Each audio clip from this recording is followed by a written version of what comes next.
is only the highest energy level s and p electrons. And I think this was a good one because they mess up sometimes on figuring out which is the highest energy level.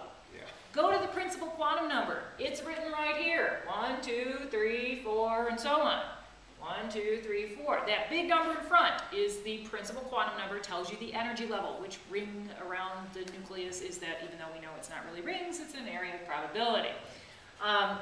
Students will look and they'll look at the last thing. Right. So just look at the end.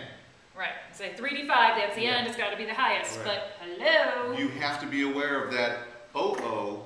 Orbital that overlap. Orbital overlap, and identify which orbital or orbitals are really the highest energy level, that have the highest principal quantum number. Energy level overall, even though this particular orbital kind of snuck in and filled before it was its turn. And if we look at these numbers, 1, 2, 3, 4, 3, 4 is the highest number there. 4 is the highest energy level overall. That's where we're going to get the electrons to put in our dot notation. So you can write that over there. We have Dot notation would be chromium, Cr, and it has one dot. yeah, well, just one electron in that 4s level. We got one arrow there. We've got an exponent of 1 right here. It's just one electron. I messed up my smiley face. There you go. One electron. That's all there is to it. That's it. Why don't we show them an example of something like, oh, I don't know, carbon. Okay, in the interest of time, let's just erase. Oh, you don't. All the way. Oh, you're going to go just Yeah, to I was just going to, go to carbon. So carbon's on the second row, horizontal row of the periodic table. Sorry about that. Second row of the horizontal, or second horizontal row of the periodic table. It's over here in the P block, so we should be adding P electrons in. 1s2, 2s2, 2p. Let's see, carbon is atomic number 6. 2, 4, 6. 5, 6. And again, that's There we Hund's go. rule. We're going to put one electron in each orbital. Yep. Now, what's the highest energy level represented here? Of our principal quantum number, what's the highest number? 1 or 2? 2. How many electrons are in orbitals that have a 2 for the principal quantum number in front? 1, 2, 3, 4. So carbon is going to have 4 dots in its dot structure. And this is where you and I have a philosophical difference. Right. In truly traditional hardcore chemistry fashion, this side of the symbol is reserved for those s orbital electrons. Because they're a little bit lower energy, they're their own orbital. And they're a pair. Right. By the time you get to the P block, you're going back to that 1 electron per orbital before you double up, and that has implications in bonding further down the road. So, Mrs. Gregory students will all do this way. They will all put the 2s electrons right here, and then they will put P. Which way do you do your top and left? Top side. Okay, top side. And there you have 4 valence electrons, 4 dots. For carbon. For carbon. But we separate these out because they are in different orbitals. And I just start off, it doesn't have to be this way, but I'm going counterclockwise. Remember, we're trying to draw something that's 3-dimensional and moving around like crazy, flat on a board. So we're kind of stuck, and Mr. Sustrom will show you the way his students do this, which is fine because I'm going to change it up when we get to bonding anyhow. Right.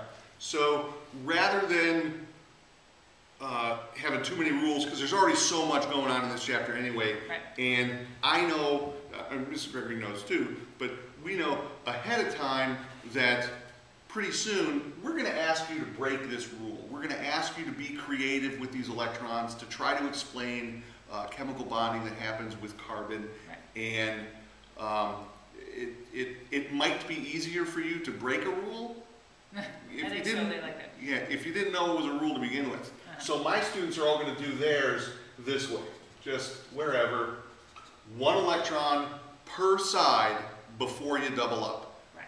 That's the way mine do. It's still 4 dots. It still shows the 4 electrons. And go ahead. There's a reason chemically why that's okay, because we go right over to how carbon acts when it bonds, and you're going to learn all about this in a chapter coming up in the very near future. Electrons want to have their own space if they can, and if there's room there, they will. Okay? If we go to the orbital diagram and we see this pair here, then it's perfectly fine to write the first set together as a pair, and then individual ones. I don't think either of us will take off if you do that either way, because there's reasons for both. The only way you're going to get a ding is if you do this. Yeah, or 2 here and 2 together on top, 2 or here something like and that. 2 there. Yeah. We know you know better by the time you're watching this video. Right. Okay, so we'll have 2 short answer questions that basically ask you to do all of the different kinds of notation for 2 elements that we're going to throw at you. And then number 40, test it number 40, how to explain orbital overlap in terms of energy levels and the Aufbau principle. We've talked about it several times here in the test review session, and certainly you've gone over it many times in class. We can see that as we go further up the energy level diagram, you know, things are spaced really nicely and far apart down here, and then all this mess and overlap and crunching together starts to happen.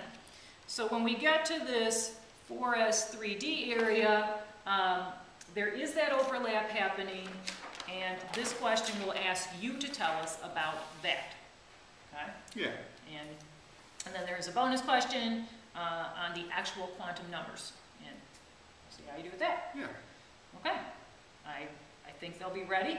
I hope they are, because some of them are watching this Right? this morning. Yeah. On test day On morning. test day. And, you know, the last time we had a special hint for the people who were watching, and as opposed to the other ones who didn't. There are no formulas in this chapter, so we didn't have any, like, special extra hints for you this time. But we hope you pay close attention to this, and we hope you've enjoyed the process that we've done for helping you learn this part of the chapter. And I have to say that usually the kids do really well on this section, so we're looking forward to seeing how you do on your test. Yeah. All right? Great. Thanks.